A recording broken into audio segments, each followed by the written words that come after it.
Ahora tenemos la presentación de la doctora Sandra Guzmán, que es física egresada de la Universidad Nacional Federico Villarreal como física y que luego hizo un doctorado en física médica en Brasil. Actualmente trabaja en clínicas privadas, entiendo. Es presidenta de la Sociedad Peruana de Física Médica y también vicepresidenta de la Sociedad Latinoamericana de Física Médica, de modo que estamos ante una autoridad en el uso de las radiaciones en salud.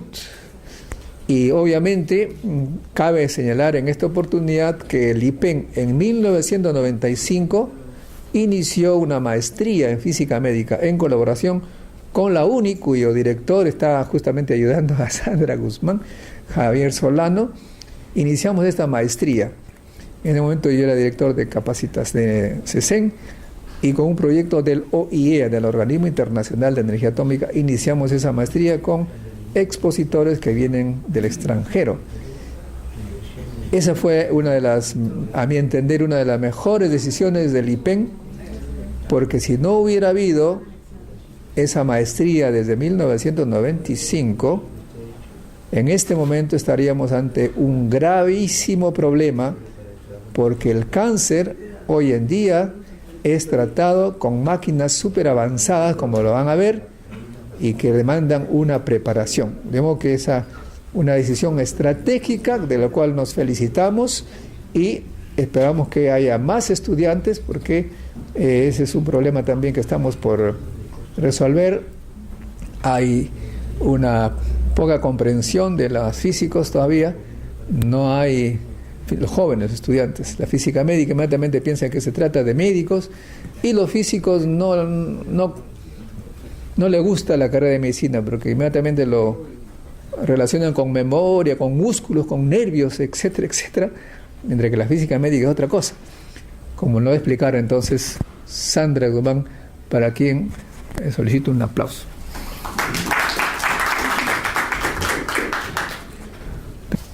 Bueno, ante todo, muy buenos días con todos los presentes. Mis agradecimientos y felicitaciones al comité organizador por este digno evento. Siempre es bueno la idea de compartir lo que hacemos en cada una de las áreas, sobre todo en la parte de aplicaciones de radiaciones, concretamente en este caso en el área de medicina. Felizmente en el Perú, sobre todo en el área de radioterapia, se ha crecido bastante en los últimos 10 años. Tenemos compra de equipos de alta tecnología y eso tiene que ir a la par con la formación de los profesionales involucrados, como son los médicos radioterapeutas, y en la parte de ciencias, que son los físicos aplicados a medicina o concretamente los físicos médicos.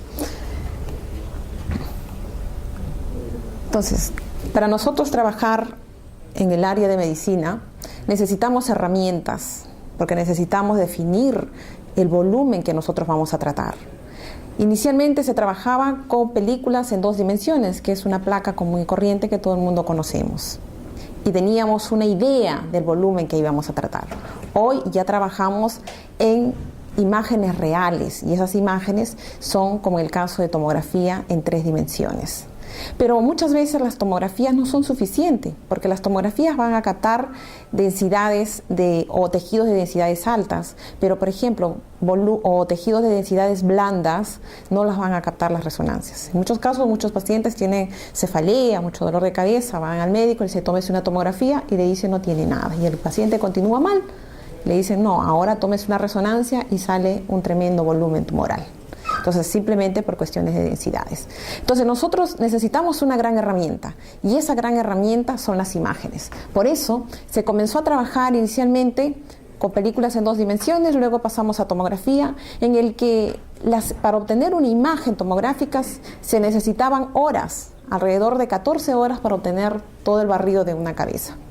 Luego hemos pasado ya a una segunda generación de tomografía en el que vamos a tener el tubo de rayos X y un número determinado de detectores.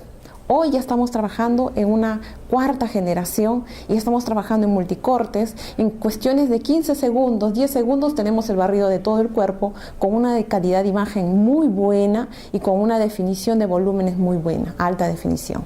Entonces, eso nos ayuda a definir. Eso significa que podemos irradiar con mucha más precisión y exactitud los volúmenes blancos, preservando los órganos de riesgo.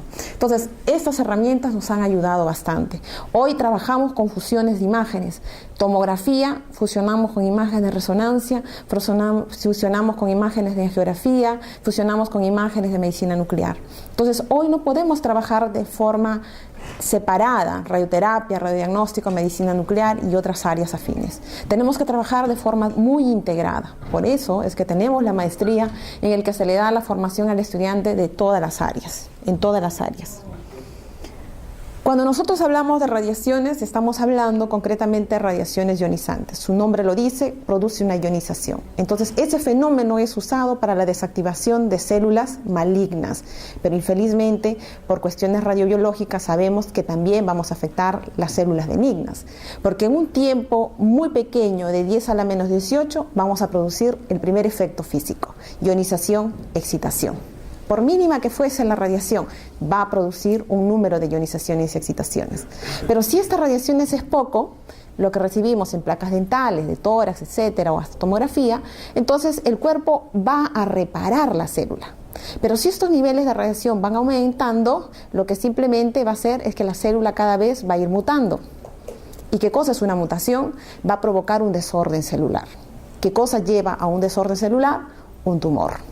Un tumor simplemente va a ser un desorden total de un tipo de células de un órgano específico.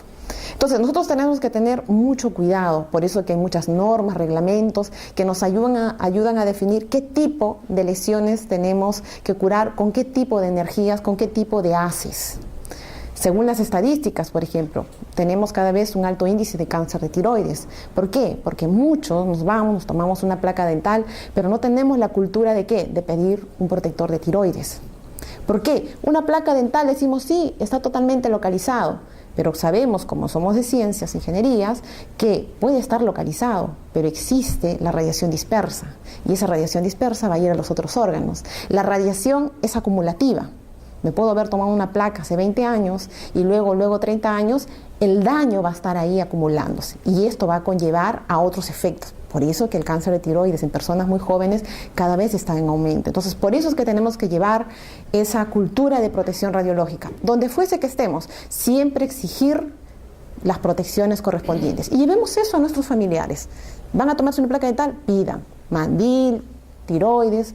A veces hay anuncios ahí, ¿no? Dice, avise si está embarazada. Pero a veces los tecnólogos o los técnicos o los médicos no preguntan. Y la persona a veces ni lo lee. Y pasa. Feto mayor va a ser mucho más radiosensible. Y vamos a tener los efectos, ¿no?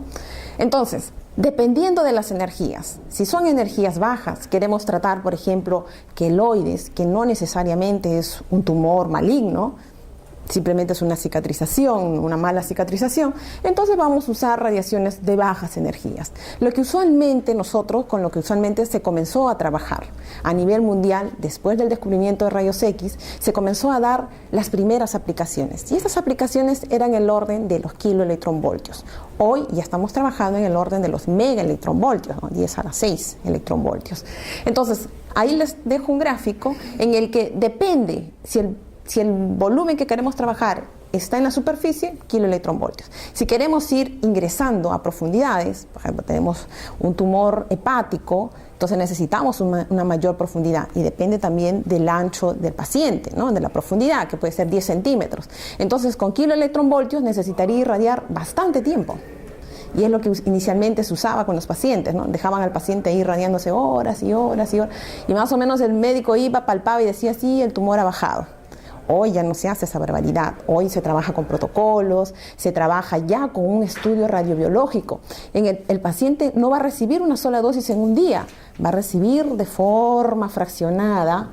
¿Por qué? Porque ya se han hecho estudios y sabemos nosotros que la reproducción, o en todo caso, el ciclo celular es de aproximadamente 24 horas en la mayoría de los casos. Entonces le damos un tiempo de 24 horas a que las células no malignas, sino las células benignas tengan el tiempo de recuperarse. Es por eso que los pacientes de radioterapia muchas veces van a escuchar, sí, tengo mis 30 sesiones, 40 sesiones. Ahora, si fuese un caso paliativo en el que es una persona muy anciana y es cuestiones de calidad de vida, no le vamos a hacer que vaya 40 40 días, ¿no? Porque simplemente necesitamos dar calidad de vida. Entonces ahí lo hacemos en fracciones cortas, porque la expectativa de vida no es muy larga. Entonces, todo eso tenemos que ver nosotros cuando vamos a ver el tipo o el esquema de tratamiento que se le va a brindar al paciente.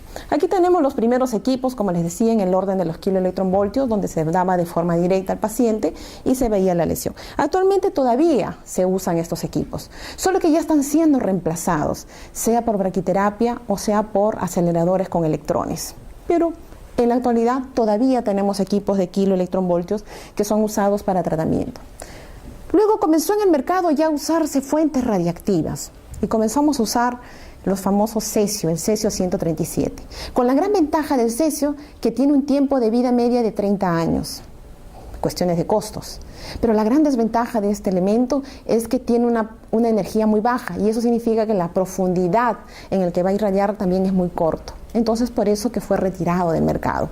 Y esto fue reemplazado por los equipos que nosotros conocemos como los equipos de cobalto 60. Hasta la actualidad se usan estos equipos, tanto en teleterapia como en braquiterapia. Tiene un tiempo de vida media de 5 años, que no está malo y tiene sus grandes ventajas. El único detalle que su profundidad máxima es de 0.5 centímetros. Entonces ahí tenemos que ver también ventajas y desventajas, ¿no? Pasó el tiempo y estos equipos han sido reemplazados por los aceleradores lineales. El principio es el mismo de un equipo de rayos X, con la gran ventaja que aquí su mismo nombre lo dice. Vamos a acelerar los electrones y eso nos va a permitir a tener electrones de mayores energías. Por eso que aquí entramos en el orden de los megaelectronvoltios. Usualmente se usan aceleradores de 6, 10, ¿no? No se recomienda usar aceleradores de altas energías como 21, 25. Para nuestro medio no. Para el medio americano quizás porque las personas son un poco más obesas en algunos casos. Entonces ahí sí. ¿Por qué? Porque vamos a tener ya también la producción de otros elementos como son los neutrones. Entonces eso también nosotros tenemos que evaluar en nuestro medio, porque a veces dicen las instituciones, queremos el mejor equipo, el mayor energía, pero hay que hacer la evaluación de costos, beneficios, de los riesgos, si realmente lo necesitamos y en qué porcentaje. Estos aceleradores lineales nos van a permitir dar tratamientos tanto en superficial, como es en el caso de electrones, y a profundidad, como es en el caso de los fotones. Y nos va a permitir trabajar con varias energías, tanto de electrones como en el caso de fotones.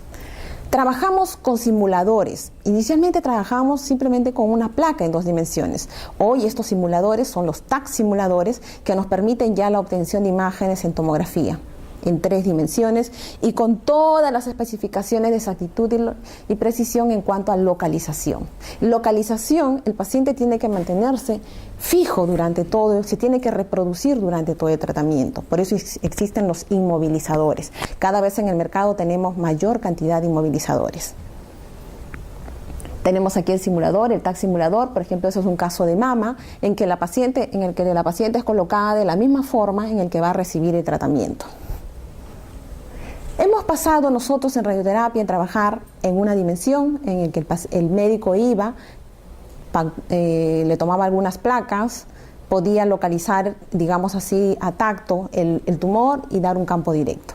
Luego hemos pasado ya a trabajar con contornos, que es, digamos, lo más próximo a un cuerpo real, y hoy ya estamos trabajando, como les decía, en 3 y hoy ya en 4 dimensiones. Esto es un tratamiento convencional. Se puede dar al paciente en anterior y posterior. ¿Pero qué significa acá?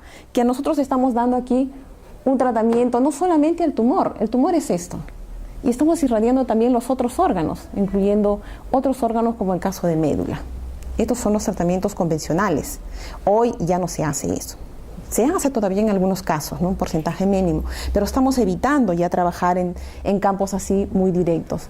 Hoy ya estamos trabajando fusiones de imágenes, estamos trabajando, aquí tenemos por ejemplo, nos permite, vean ahí la diferencia, aquí tenemos una tomografía y esto es una resonancia. Ok, entonces tenemos la fusión de imágenes, sea con tomografía, resonancia, fusiones de imágenes, tratábamos con campos directos y luego hemos trabajado ya estamos trabajando en el Perú con intensidad modulada. Su mismo nombre lo dice, modulamos el haz dentro del campo de tratamiento. Un campo puede pasar a atravesar por el ojo sin irradiar el cristalino y por cuestiones de segundos podemos dar un tratamiento hasta en toda la columna.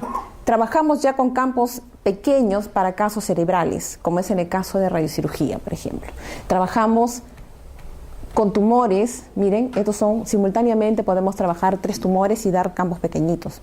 Aquí el nivel de precisión es bastante alto, es llamado radiocirugía. Podemos trabajar para derrames cerebrales o malformaciones arteriovenosas, en el que trabajamos con angiografías, lo que no se ve en la tomografía y en la resonancia. Tenemos aquí casos muy concretos, por ejemplo, del seguimiento que se le hace a los pacientes y vemos las respuestas muy positivas, ¿no? Tenemos aquí una metástasis, por ejemplo, que ha sido bastante bien controlada con un caso de radiocirugía.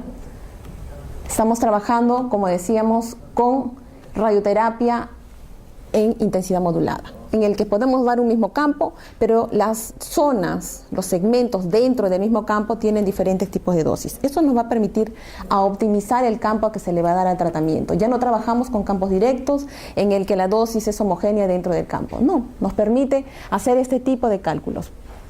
Poder hacer como una media dona protegiendo la médula espinal. Antes no, antes se le daban campos laterales y se irradiaba toda la zona. Y eso lógico que tenía sus consecuencias contralaterales. Entonces, eso exige que los médicos tengan que definir mucho más los volúmenes. Los médicos tienen que sentarse bastante tiempo a definir cada uno de los volúmenes y nosotros tengamos que hacer los cálculos de forma mucho más detallada. Tenemos un caso aquí de nasofaringe, en el que podemos entrar con campo anterior y 2 laterales, pero infelizmente por proteger los ojos se queda una zona fría entre los ojos, que esto debe recibir un campo compensatorio. En algunos casos no se le daban campos compensatorios y el paciente recurría a los 3-4 años, regresaba con una enfermedad mucho más agresiva. Hoy con intensidad modulada nos permite hacer, miren ahí está, en la zona fría, en la parte entre los ojos.